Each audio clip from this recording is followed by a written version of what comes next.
नेपाल की राजनीतिक इतिहास में एक बड़ा उलटफेर देखने को मिल रहा है, जहां 35 साल के बालेन शाह की पार्टी राष्ट्रीय स्वतंत्र पार्टी ने शानदार प्रदर्शन किया। लगभग 1/4 सीटों की गिनती हो चुकी है। आरएसपी ने अब तक 120 सीटों पर जीत दर्ज कर ली है, जिसके बाद बालेन शाह को प्रधानमंत्री बनने की संभावना बढ़ गई है। दरअसल पूर्व रैपर बालेन शाह की राष्ट्रीय स्वतंत्र पार्टी जेंजी प्रोटेस्ट के दम पर पुराने नेताओं को हटाने की ताकत को पूरी तरह से साबित करते हुए भारी जीत हासिल की है।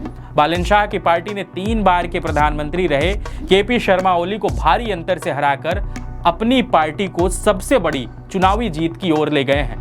अपनी टेक्नोक्रेटिक छवि और डिजिटल पकड़ के दम पर उभरती आरएसपी ने दशकों से जमे राजनीतिक दलों के दबदबे को खत्म कर दिया। बालेन शाह ने नेपाल में चुनाव में न सिर्फ प्रचंड जीत दर्ज की है, बल्कि पुरानी पीढ़ी के दिग्गजों को सत्ता से बेदखल कर दिया।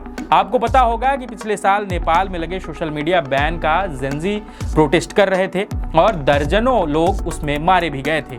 बड़े कैंपेन पर आगजनी से देश भर में हजारों इमारतें जलाई गई थी। इस दौरान तत्कालीन प्रधानमंत्री केपी शर्मा ओली को हटा दिया गया था और नेपाल की सरकार ने सत्ता से उन्हें बेदखल कर दिया था। लेकिन वहीं इस बार के चुनाव में नेपाल में कई चीजें पहली बार होने जा रही हैं। नेपाल में 239 साल की पुरानी राजशाही व्यवस्था 2008 में खत्म हुई थी। 2008 से अब तक किसी भी पार्टी ने अपने दम पर सरकार नहीं बनाई थी। इस बार राष्ट्रीय स्वतंत्र पार्टी बालेन शाह के नेतृत्व में अपने दम पर सरकार बनाने जा रही है। नेपाल में कुल 275 सीटें हैं। सरकार बनाने के लिए 138 सीटों की जरूरत होगी और आरएसपी 180 से ज्यादा सीटें जीतने की ओर बढ़ रही है। वहीं आपको बताएं, नेपाल के वरिष्ठ पत्रकार किशोर कहते हैं कि अब तक यह मिथ था कि 2015 में नया संविधान लागू होने के बाद कोई भी पार्टी अपने दम पर सरकार नहीं बना पाएगी, लेकिन बालेन शाह ने इस मिथ को भी तोड़ दिया। आपको बता दें, बालेन शाह प्रधानमंत्री बनते हैं तो नेपाल में पहली बार मधेसी मूल का कोई पीएम होगा। आरएसपी महज 3 साल पहले बनी थी। आरएसपी और बालेन शाह नेपाल की बाकी पार्टियों और नेताओं की तुलना में बिल्कुल नए हैं। भारत के पास नेपाल की कम्युनिस्ट पार्टियों और नेपाली कांग्रेस पार्टी के साथ काम करने का अनुभव है, लेकिन आरएसपी के साथ नहीं है। आरएसपी की प्रचंड जीत के बाद भारत के प्रधानमंत्री नरेंद्र मोदी ने सोमवार को फोन कर रवि लामिछाने और बालेन शाह को बधाई दी। वहीं बदलाव के अवतार के तौर पर देखे जाने वाले शाह बेशक पॉपुलर हैं। काठमांडू के मेयर के तौर पर उन्होंने कचरे के पहाड़ों से निपटा और स्कूलों को भी ठीक किया।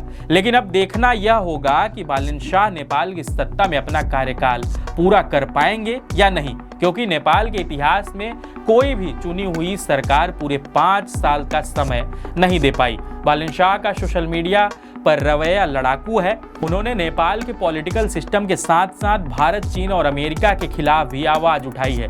बालेन शाह जिस पार्टी के बूते पर सरकार में आ रहे हैं, उसके नेता रवि लामिछाने हैं। रवि लामिछाने पहले भी कई मौकों पर चीन के BRI प्रोजेक्ट की निंदा कर चुके हैं। बालेन शाह ने पिछले महीने उन्होंने एक इलेक्शन रैली में कहा था कि जो कॉन्ट्रैक्टर सड़क बनाने में रुकावट डालते हैं उन्हें पेड़ों से बांध देना चाहिए, शेड में बंद कर देना चाहिए या सड़क पर लिटा देना चाहिए। 35 वर्षीय बालेन शाह विश्व के पहले मैथिल भाषी प्रधानमंत्री होंगे।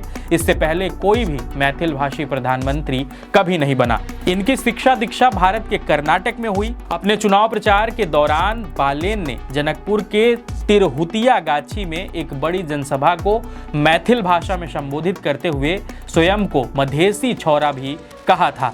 बहरहाल अब देखना यह होगा कि बालेन शाह अगर सत्ता में आते हैं तो वो अपनी सरकार को चलाने में कितने सफल होते हैं। इस खबर में आगे जो भी अपडेट होगी वो हम आपको देते रहेंगे। आप देखते रहिए JHS न्यूज़।